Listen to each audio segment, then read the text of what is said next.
Oi, meus amores, tudo bem com vocês? Eu espero que sim, comigo está tudo ótimo. Principalmente porque a gente está iniciando mais uma aula de ciência, que é um novo momento para a gente conhecer um pouco mais, especialmente do nosso ambiente, né? De forma mais específica, esse mês a gente está estudando sobre os vegetais.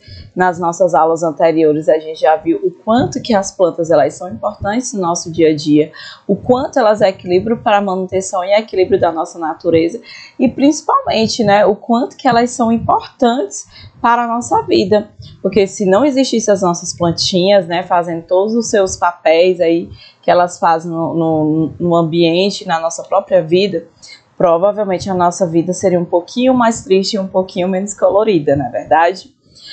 Deixa eu dizer uma coisinha para vocês, que a Titaniara sempre gosta de estar reforçando no iniciar de cada aula. É importante que vocês me enviem, tá bom? As atividades que são repassadas para vocês, porque desse modo eu consigo acompanhar, consigo auxiliar, pedir para o papai ou para a tia do reforço, que às vezes me manda as atividades, dizendo, pede para fulano escrever a letrinha assim, pede para fulano corrigir questão tal, porque isso acaba muitas vezes eu tendo a compreensão do feedback que vocês estão me dando, tá bom?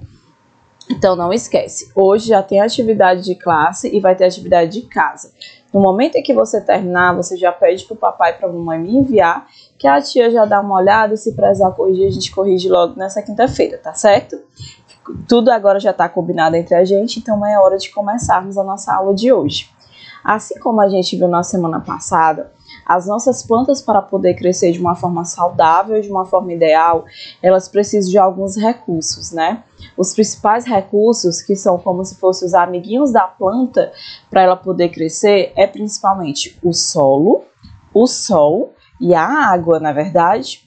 E aí, o que acontece? Hoje a gente vai estar descobrindo que a nossa planta também, muitas vezes, ela precisa da ajuda de alguns outros amiguinhos que vivem na natureza, como é o caso do vento e o caso também da presença de alguns animalzinhos.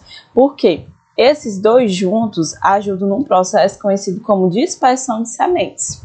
Se você nunca escutou falar nessa palavra dispersão, hoje você vai aprender o que é ela e qual a importância dela para a manutenção da vida dos vegetais no planeta.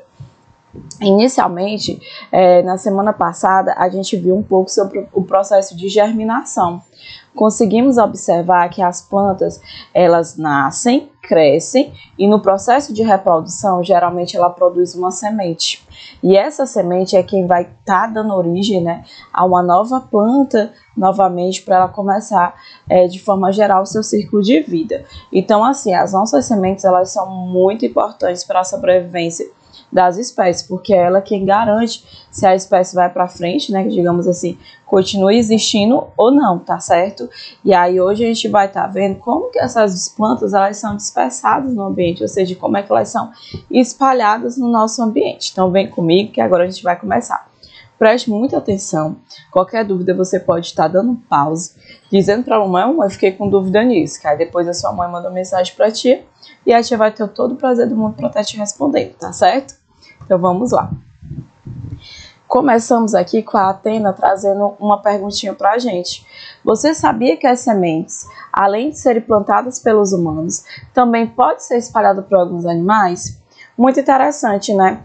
Porque muitas vezes a gente só pensa que só quem nasce são aquelas plantas que nós seres humanos plantamos, mas na realidade as plantas elas podem nascer também a partir do seu espalhamento feito por alguns animais e também feito pelo vento, tá bom? Então assim, sempre quando você olhar agora uma plantinha, se pergunte isso. Eita, será que essa planta tá aí porque foi um animal que ajudou a espalhar ou se foi um humano que ajudou a plantar? Isso é muito interessante, porque assim a gente consegue visualizar o quanto estamos conectados com o ambiente que nos cerca.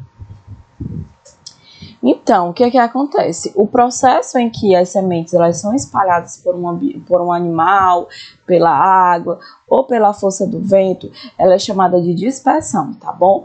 E aí o que acontece? Quando a gente fala em animal que ajuda no processo de dispersão de sementes, a gente fala principalmente de 3 grupos, que são as abelhas, que elas ajudam bastante a natureza, principalmente nesse processo de estar levando uma sementinha para um lugar e outro. A gente também tem a ajuda dos pássaros, né, Quem nunca viu aí um pássaro se alimentando de uma semente, né? E muitas vezes aquela semente, quando o pássaro voa, ele leva parte dela grudada nas suas asas, né, nas suas penas, e quando ele chega em um outro ambiente, aquelas penas, né, elas vão muitas vezes acabar se encostando próximo ao solo e deixando ali a semente que foi junto com o pássaro. E um outro detalhe muito legal é que um outro grupo que ajuda bastante as sementes serem espalhadas no ambiente são os morcegos. E o mais bacana é que geralmente a gente tem muito medo de morcego, porque a gente já pensa logo que o morcego vai chupar todo o nosso sangue, vai matar a gente vai virar um vampiro, né? A partir de hoje você tem que olhar o morcego com um olhar diferente. Ah, professora, eu vou criar um morcego? Não, você não vai criar um morcego, né? Até porque tem algumas espécies de morcego que eles fazem a transmissão de doenças. Mas é importante você, toda vez agora que vê um morcego, em vez de você pedir para o papai e para a mamãe matá-lo, você pedir apenas para o papai e para a mamãe retirá-lo de uma forma cuidadosa de dentro da sua casa. Porque imagine só, a cada morcego morto, são milhões de sementes que deixam de ser dispersadas. Ou seja, são milhões de árvores que deixam de existir, ou seja, deixam de nascer, tá bom? E é o que acontece. Toda vez quando a gente tem uma semente, né, que ela nasceu em determinado local, porque ela foi dispersada, ou seja, ela foi levada por algum agente, podendo ser esse agente a água, o vento ou algum animal, a gente diz que esse processo é chamado de dispersão. Quem nunca viu, gente, essa florzinha, né, muito linda e super conhecida, que é a dente de leão? A dente de leão, gente, na realidade, ela é uma planta onde a semente dela, que é aquele que a gente sopra e sai voando, ela é dispersada com a ajuda do vento. E assim ela alcança longos quilômetros até chegar ao seu destino final. Bacana, né? A gente vê aqui o vento auxiliando no nascer de uma nova espécie. A gente acabou de falar que os animais eles ajudam bastante no processo de dispersão das sementes. Mas além de ajudar no processo de estar espalhando as sementes, muitos animais eles também vão ajudar no processo de polinização. O que é o processo de polinização na realidade? Como o próprio nome já diz, a polinização ela vai ser um processo onde a gente vai ter principalmente um animalzinho levando um grão de pólen para outra flor. O que acontece? Muitos de vocês já devem ter ficado parados, né, horas e horas em frente a uma árvore onde ela tinha uma flor muito bonita. E a flor, para quem não sabe, ela muitas vezes tem uma coloração e tem um cheiro muito agradável, ou não, porque acontece de ter flores que são muito fedorentas, mas na maioria das vezes a cor, o cheiro e o formato da flor, ela tem como principal função não é encantar os seus olhos, desculpa eu acabar com seus sonhos, mas na realidade o jeito que a flor se comporta, ou seja, o tamanho dela, a cor dela, o cheiro dela, tem como principal função estar atraindo, ou seja, chamando a atenção de animais que ajudam no processo de polinização, como é o caso de algumas aves, tá bom? Como é o caso das abelhas, que são os principais amiguinhos do processo de polinização, como é o caso das vespas e outros animais que também voam, tá bom? Que acabam fazendo o quê? Esses animais, muitas vezes, eles acabam pousando sobre a flor em busca do néctar, né? Que o néctar é um alimento que a flor produz e serve para esses animais estarem se alimentando dele. E aí, ao fazer essa busca pelo néctar lá na flor, esses animais eles acabam fazendo o processo de polinização, muitas vezes sem nem saber o que está fazendo. É como se fosse uma troca. A flor dá um néctar para o animalzinho se alimentar e em troca o animal faz o que para a flor? Ajuda no seu processo de reprodução. Agora a gente vai ver como é que esse processo de reprodução acontece. Vem comigo? O que acontece? A gente vai ter duas flores, né? Imagine que essa abelhinha, né, esse inseto que está aqui, ele já passou aqui por essa primeira flor e essa primeira flor acabou dispersando, ou seja, eliminando, liberando alguns grãos de pólen. Os grãos de pólen, para quem nunca viu, são uns grãos bem pequenininhos, umas bolinhas amarelas que geralmente ficam sobre a flor. Quando essa abelhinha, né, esse inseto, ele acabou tocando sobre esses grãos de pólen, alguns deles, muitas vezes, ficam colados no corpo desse animal. Colados como assim, professora? Porque os grãos de pólen, na maioria das vezes, eles vão ter algumas substâncias que ajudam, né, a ele ficar meio que pegajoso. Ou seja, quando o animal encosta nele, de forma sem querer, ele acaba levando esse grão de pólen junto com ele. Quando essa abelhinha, ela chegar numa outra flor, tá certo? Muitas vezes uma flor que está bem próxima a essa, da mesma espécie, ou seja, do mesmo jeito, ela vai muitas vezes acabar fazendo o quê? Deixando esses grãos de pólen sobre essa nova flor. Quando ele deixa esses grãos de pólen sobre uma nova flor, esses grãos eles vão passar por estruturas bem fininhas, que lembram muito um tubo. E aí o que acontece? Esse grão de pólen vai estar passando por essas estruturas e vai chegar até o ovário da flor. Quando esse grão de pólen chega no ovário da flor, vai começar a ocorrer um processo de reprodução, aonde lá no ovário da flor, esse ovário vai começar a crescer e vai começar a formação de um fruto. Dentro desse fruto, todo mundo já deve ter comido alguma fruta, vai ter uma semente. E a semente, na realidade, ela é um dos principais resquícios, né, dos grãos de pólen que entraram um dia dentro da nossa florzinha, tá certo? Então, como o texto mesmo diz, né, o processo de polinização, na realidade, ele tem como principal função realizar a reprodução das flores, né? E aí o que acontece? Isso muitas vezes só é possível porque a gente tem esses animalzinhos que acabam auxiliando nesse processo de polinização. Por isso que é muito importante a gente fazer o quê? A defesa também dos nossos animais, especialmente das abelhas, que nos dias atuais elas têm passado por um processo de desaparecimento muito grande. Inclusive tem muito pesquisador, muito cientista, né, que está com medo de que no futuro a gente não tenha mais abelha.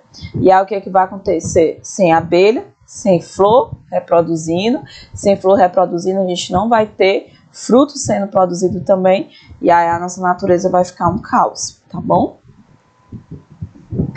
E olha, o Beto chegou aí, né, gente, com mais uma pergunta. Esses meninos da turma da Lupinha são muito curiosos, mas eu gosto assim. Então vamos lá, o Beto fala o seguinte: já sabemos que a planta é um ser vivo e estudamos a sua germinação, mas como ser vivo, ela também respira? Se alimenta? E a Maria vem e diz: sim, as plantas respiram, se alimentam e também transpiram, tá bom? Leia os textos a seguir para a gente compreender um pouco mais. Muitas vezes tem pessoas que acreditam que não, a planta não respira e ela nem come, porque eu nunca vi planta com boca e nem nariz, né? É muito engraçado isso, mas na realidade a gente vai acabar descobrindo hoje que para um ser vivo respirar e se alimentar também, não necessariamente ele vai precisar de uma boca e de um nariz, tá bom? Assim como acontece na vida de outros seres vivos, como é o caso de nós seres humanos, o processo de respiração ele é um processo muito importante para garantir a sobrevivência. Nas plantas não é muito diferente, tá bom? Também é um processo muito importante que garante a sobrevivência da espécie e garante também que a espécie ela continue crescendo. Como que ocorre na realidade esse processo de respiração nas plantas, né? As plantas que a gente tem na nossa casa, que a gente já vê muitas vezes quando a gente sai de casa, vai a um parque, ela está a todo momento absorvendo, né, na realidade, um tipo de gás, né, que a gente acaba utilizando muitas vezes. O que acontece? A nossa plantinha, ela vai estar na maioria das vezes absorvendo um gás, que é chamado gás oxigênio, que é o O2, tá certo? Esse O2, obviamente, presente no nosso ambiente. E enquanto ela absorve o gás oxigênio, ela acaba liberando CO2. Mas deixa eu dizer uma coisinha para vocês. Isso é durante o processo de respiração, tá certo? Ela faz o quê? Ela acaba consumindo uma pequena parcela do gás oxigênio que está presente aqui no ambiente e acaba liberando o gás carbônico. Mas a gente vai já conhecer um outro processo que a nossa planta faz, que é um processo conhecido como fotossíntese. A fotossíntese, ela é o processo em que a minha planta vai se alimentar. E aí, nesse caso, vai acontecer o totalmente contrário do processo de respiração. Como é que ocorre na realidade, né? A gente vai já ver. Muitas pessoas têm dúvidas quando a gente começa a falar de questão de respiração das plantas, principalmente quando a gente fala das plantas de aquário, né? Que são chamadas de plantas aquáticas. Aí muitas pessoas perguntam: será que as plantas aquáticas elas respiram? Respira sim, tá, gente? Professora, mas como é que ela respira se você disse que o oxigênio que elas absorvem está presente aqui no ambiente? Elas respiram utilizando o oxigênio que vai estar presente na água, tá bom? Na água que vai estar onde ela vai estar crescendo, também vai ter o oxigênio, obviamente que vai estar dissolvido, e esse oxigênio é utilizado para ela durante o processo de respiração. Inclusive, quem tem aquário em casa, né, que cuida desse aquário, provavelmente tem alguma dessas plantinhas dentro do seu aquário que deixa o aquário ainda mais lindo e ajuda também a água, né, ficar ainda limpinha também, tá certo? E aí vem a grande pergunta, né? Como as plantas elas se alimentam na realidade? É válido ressaltar que as nossas plantas elas são diferentes de todos os outros seres vivos que a gente tem no planeta Terra. Por quê, professora? Você aí de casa, seu papai e sua mamãe, para se alimentar a gente precisa o quê? A gente precisa comprar os nossos alimentos, não é verdade? A gente precisa estar comprando esses alimentos para a gente poder comer. Os animais que a gente tem no ambiente, eles vão precisar de outros seres vivos, sejam vegetais ou outros animais, também para conseguir se alimentar. As plantas não. Olha o tanto que elas são top, fundamentais, né? São incríveis. Na realidade, o que as nossas plantas fazem é um processo chamado de fotossíntese, que consiste num processo onde elas mesmas irão produzir o seu próprio alimento. De que forma, professora? Com a ajuda de alguns agentes da natureza, ou seja, com a ajuda de alguns amiguinhos da natureza, tá bom? Então, veja só, que amiguinhos são esses? O primeiro vai ser o nosso amigo Sol, tá certo? O Sol ele vai ser essencial para a nossa amiguinha planta estar crescendo, ou seja, ela vai precisar de bastante luz. Além do Sol, a nossa amiguinha planta ela vai precisar de um outro amiguinho que é chamado água, tá bom? Principalmente a água que vai estar presente aqui na terra, tá bom? Ou seja, no solo onde ela vai estar inserida. Ela já tem o sol, já tem a água. Tá tudo certo, professora? Não, não tá tudo certo. Essa planta aqui também, para ela conseguir fazer o processo de fotossíntese, que é o processo onde ela vai estar se alimentando, ela vai precisar do gás carbônico, tá bom? Que é esse CO2. Lembre-se só o seguinte, lá na respiração, a minha planta ela absorvia oxigênio, né, e liberava gás carbônico. No processo de fotossíntese já é o inverso, ou seja, já é diferente, já é o contrário. Ela vai estar absorvendo CO2 e ela vai estar liberando O2. O que é O2, professora? Oxigênio, tá certo? E esse oxigênio, a maior parte dele vai estar sendo utilizado por nós seres humanos e a outra parte vai estar sendo utilizada pela própria planta para conseguir produzir o seu alimento. Professor, e o que é o alimento que a planta se alimenta na realidade? As nossas plantinhas, elas se alimentam de um açúcar e esse açúcar não é aquele que você tem na sua cozinha, é um açúcar chamado de glicose, tá certo? Ela acaba se alimentando dessa glicose e desse modo ela consegue crescer direitinho e perfeita. Aqui a gente tem, né, uma forma melhor mostrada aqui para vocês de como que acontece o processo de fotossíntese, né? Basicamente, a nossa plantinha, ao mesmo tempo que ela faz o processo de fotossíntese, ela também vai estar fazendo o processo de respiração. Como vocês podem ver, durante o processo de respiração, ela vai estar puxando, né, digamos assim, absorvendo através das raízes uma pequena parcela de gás oxigênio. E ela vai estar liberando por essas mesmas raízes o que a gente conhece como gás carbônico, tá bom? No nosso processo de fotossíntese, que é o processo de alimentação da planta, vai ser o contrário. Ela vai estar o quê? Absorvendo gás carbônico e liberando para o ambiente gás oxigênio. Lembrando o quê? Para a nossa planta ela conseguir, tá bom? Produzir esse processo chamado de fotossíntese, que é o processo no qual ela se alimenta, ela vai precisar da ajuda do nosso amigo Sol, que vai dar luz a ela vai precisar da nossa água, que vai ser absorvida por ela através das raízes, e ela vai precisar do gás carbônico presente na natureza, tá ok? O que ela libera, professora, para o ambiente? Ela vai liberar tanto o gás oxigênio, como uma parte de vapor de água. De que as plantas se alimentam, galerinha? De açúcar, tá bom? E esse açúcar é chamado de glicose, tá ok? E aí o que acontece? As nossas plantas, assim como a gente, elas transpiram. O que é transpirar? É quando você está todo suado, sabe? Você acabou de fazer uma corrida, você fica todo suado. Ah, professora, mas eu nunca vi planta correr, não. Não, e elas não correm mesmo. Mas mesmo paradinhas, elas acabam auxiliando nesse processo que a gente conhece de transpiração. E o que acontece? O que é, na realidade, esse processo de transpiração? A planta ela vai estar absorvendo diretamente do solo muita água, né? Ela vai estar com essa água sendo absorvida a todo momento. E quando ela termina de absorver essa água, ela faz o quê? Ela libera parte dela, tá bom? De volta para o ambiente. Ou seja, o processo de transpiração das plantas consiste na própria planta liberar para o ambiente água. Isso é bom para a planta? Nem sempre. Tem certas condições que isso é péssimo para a planta, porque acaba muitas vezes fazendo com que ela fique desidratada e pode até levá-la à morte, tá certo? Então, tudo que acontece aqui com a minha plantinha tem que acontecer de uma forma equilibrada, ok? Meus amores, eu espero que vocês tenham gostado da nossa conversa sobre hoje, sobre as nossas amiguinhas plantas, né? Que vocês tenham aprendido ainda mais um pouco sobre elas. Vai ter a nossa atividade lá no nosso site. Não deixe de fazer, não deixe de mandar para a Tia Tainara para que eu possa corrigir, ver como é que vocês estão se saindo. E desse modo eu possa colaborar com vocês e a gente crescer junto. Crescer que eu falo em conhecimento especialmente, tá bom? Um beijão para vocês, bem no coração, um abraço bem forte e até a próxima semana.